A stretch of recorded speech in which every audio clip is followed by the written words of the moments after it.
Beliau menangis, peluk saya, minta maaf gak bisa ngantar ke pesantren.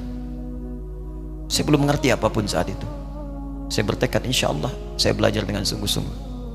Sepekan 2 pekan saya dapat panggilan pulang. Saya tanya pada kakak saya yang ikut, sekarang ada di sini, di mana ayah? Beliau nggak jawab. Sampai di Bandung, paman saya, beliau sekarang Sekom MUI Jawa Barat, langsung menyampaikan, nampaknya nggak akan terkejar sampai sana, mungkin sudah dimakamkan. Saya ngerti, paham saat itu bahwa beliau telah wafat. Maka saya pulang. Maghrib saya sampai, saya dapati ibu di ruangan tengah. Saya datangi, saya menahan tangis, tidak menangis sedikit pun untuk membahagiakan ibu saya. Saya datang, saya peluk, saya temani tidurnya. Itu pertemuan saya dengan ayah saya terakhir di mimpi. Saya bermimpi melihat sudah pakai kemeja, tersenyum mendadahi saya. Sudah. Besoknya saya cari ke kamar, ternyata Allahu Akbar, apa yang selama ini saya pelajari di pesantren, kitabnya sudah ada di kamar semua, sudah disiapkan. Saya menangis saat itu. Saya bawa mushaf. Jadi bapak saya, ayah saya, itu bajunya pun saat wafat dibagikan kepada sahabat-sahabatnya. Bajunya, kitab-kitab ini dibagikan. Ibu saya menunjukkan kemudian ada jam yang nanti nak pakai. Saya bilang simpanlah. Saya bawa mushaf. Dengan mushaf itu saya duduk di ruangan tengah, saya menghadap ke kiblat dan saya mohon kepada Allah, ya Allah, saya tak punya kemampuan lagi membahagiakan ayah saya saat hidup di dunia, tapi mohon jadikan setiap huruf dalam Al-Quran ini, ya Allah, pahalanya mengalir untuk ayah saya. Begitu saya bacakan saat itu, tak bisa saya berhenti, dan tiba-tiba langsung masuk ayatnya, artinya, posisinya, nomornya, gak pernah berhenti, masuk. Saya bertekad ingin berbuat baik. Puncaknya saya sekolah, ibu, ya Allah, saya ingin berbakti pada ibunda saya. Anda tahu apa yang terjadi? Demi Allah saya katakan, ketika Anda bersabar, ibu saya, bu, pak, itu krisis 97 Pak. Waktu krisis saya masuk pesantren, saya diberikan sempurna bekal seperti anak-anak lain. Rupanya ibu saya sudah tanya kepada santi-santi, orang tuanya, berapa bekal Anda kasihkan? Dikasih yang paling tinggi itu dikasihkan pada kami tiap bulan. Saya terima. Satu kali libur saya pulang dari jauh, ibu saya tersenyum melihat sedang jemur pakaian lihat saya. Begitu saya tiba, kaget saya. Ini kok pakaian ibu saya, pakaiannya nggak cocok dipakai gitu. Ini bukan pakaian ibu saya, kayak kain pel lah kalau sekarang.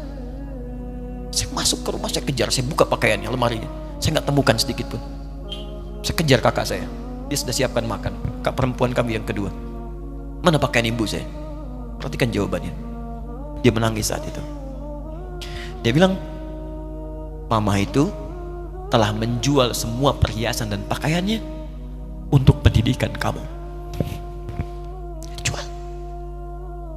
Untuk kita katanya. Jual. Dan bertahan dengan 150.000 per bulan saat krisis. Jadi rupanya ibu saya itu makan nasi sehari cuma sekali. Beliau mengajar. Di berangkat sekolah itu cuma makan pisang, minum kopi, makan nasinya malam. Saya bilang, ya Allah, saya akan ganti baju ibu saya dengan kain ihram dan saya ganting tangannya di Masjidil Haram. Itu apa yang terjadi? Begitu saya kuliah di Libya, alhamdulillah, saya berangkat, saya mulai mengajar, saya serius belajar. Saat itu kemudian Allah mulai berikan jalan. Saya ingin sungguh-sungguh. Malam saya bangun, saya sholat, saya belajar, saya menghafal Quran, saya belajar riwayat Quran. Sampai puncaknya tiba, saya ditugaskan pemerintah Indonesia saat itu untuk jadi petugas haji di Mekah. Saya telepon ibu saya. Saya bilang, ma, saya insya Allah akan haji 2010. Saya telepon Februari saat itu. Saya dengar suara, terbayang wajahnya indah, senyuman, bahagia. Alhamdulillah, nak. Kapan berangkat? Tahun ini insya Allah. Saya bilang, dan saya tidak akan pernah berangkat kecuali mama pun akan berangkat. Terdengar nada pesimis tapi senyum. Dari mana katanya? Allah akan kasih, saya bilang. Saya sedang bekerja berusaha karena Allah, mustahil Allah akan sia-siakan gitu. Berapa butuhnya? Porsinya 25 juta. Kapan harus ada? Bulan Juni. Ya, jadi dari Februari ke Juni itu. Ya, Juli, bukan Juni, Juli. Ya, jadi saya masih ingat tuh bulan 7, 5 bulan tuh.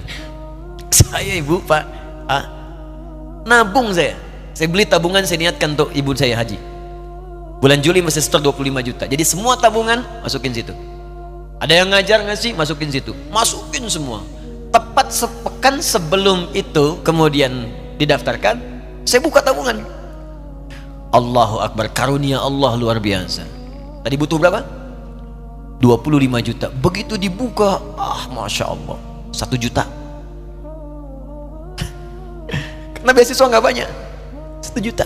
Tapi 3 hari sebelum daftar, entah dari mana ibu-ibu pengajian di KBRI datang, Ustadz, ibu katanya mau haji juga ya, Ustadz mau haji ya, ibu ikut ya, sudah nggak usah dipikirin, nanti kami yang pikirkan semuanya. Tiba-tiba dikirim, bayar porsinya di sana, dapat koper paling besar. Bayangkan, tadinya kopernya belum datang, telepon lagi, nak koper belum datang katanya. Saya bilang, ma tenang aja, apa hajinya nggak jelas ini? Tidak jelas, saya bilang, insya Allah ya. Nah cuman beritanya berbeda. Begitu saya telepon lagi, ma gimana bisa? Nah telah keluar pengumumannya. Kapan mah? 2013.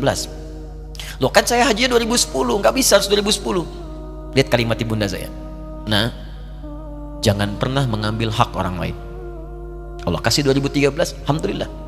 Saya bilang, ma, kita tidak harus mengambil hak orang lain, tapi kita meminta kepada Allah yang memanggil kita. Boleh jadi Allah akan berikan tambahan kuota pada tahun ini. Doa lagi, minta, pulang ke masjid. Tiba-tiba ada sidang Oki di Istanbul saat itu, keputusan 1.000. Setiap ada 1.000 muslim, 1 kuotanya. Saat itu Indonesia dapat tambahan 22.000, termasuk ibu saya ada di situ. Ya, acara malam Al-Qadar 27 Ramadan, malam masih ingat betul, saya jadi MC dengan rektor pada saat itu. Saya nggak pernah bawa handphone, tiba-tiba handphone itu saya bawa, berbunyi kemudian telepon itu. Saya minta pada rektor izin, saya angkat dulu, diperkenankan. Saya kemudian ke belakang masjid, saya angkat. Tiba-tiba saya dengar suara sudah menangis. Nah katanya, kenapa ma? Alhamdulillah mama bisa haji. Ternyata kuota itu termasuk ibu saya. 5 bulan pak, wena biasa, nggak bayar tambahan, nggak ada macam-macam, bisa berangkat. Begitu saya berangkat duluan, saya tungguin betul di apartemennya, di maktabnya sampai datang. Begitu sudah datang, saya nggak sapa, saya lihat dari jauh. Bahagianya saya bisa mengganti pakaian tadi yang lusuh dengan kain ihram. Saya perhatikan, saya ikuti dari belakang. Di lift, saya ikuti. Di jalan, saya ikuti. Begitu sampai Masjidil Haram, saya gandeng tangannya. Ma, kita sama-sama. Labbaik Allahumma labbaik. Labbaik la syarika lak labbaik. Saya tawaf, saya gandeng ibu saya lindungi supaya dapat kenikmatan dalam tawafnya. Begitu saya rasakan bagaimana Sayyidah Hajar bekerja keras untuk Ismail. Saya balas di situ. Saya gandeng tangan yang kanan. Saya minta pada Allah, muliakan ibu saya, ya Allah, muliakan ibu saya, muliakan. Berikan saya kesempatan membahagiakannya. Cuman yang kanan digandeng, yang kiri kosong, karena sudah tidak ada. Jadi ketika Anda belajar pun untuk menjadi ulama, Allah akan muliakan Anda. Orang tua Anda akan dapat bagiannya. Yang hafal Quran itu Musa, yang bisa haji bapak ibunya. Kemarin saya jadi Amirul Hajj dari kedutaan Saudi berangkat, membawa 350 orang rombongan. Siapa yang saya bawa? Ahli Quran, yang hafal Quran anak-anaknya. Ahmad Kamil yang haji, pengajarnya, murabbinya, ibunya, temannya, banyak yang berangkat. Yang berangkat siapa? Calon ulama. Dijadi ulama itu jangankan sudah jadi, kalau benar caranya, baru bergerak pun Allah pasti akan jaga. Kalau benar caranya. Di satu pertanyaan tadi, pilih mana orang soleh atau ulama? Jangan pisahkan. Karena jadi ulama itu adalah tingkat tertinggi bagian dari orang saleh. Jadi mesti ada yang jadilah di keluarga. Pilih satu mungkin ahli Quran, 2 ahli hadis, yang lain dunia. Tapi dunia diniatkan membantu ibadah. Jadi arsitek buat bangun masjid, bangun pesantren, pahala banyak. Insya Allah akan dibuka oleh Allah. Insya Allah.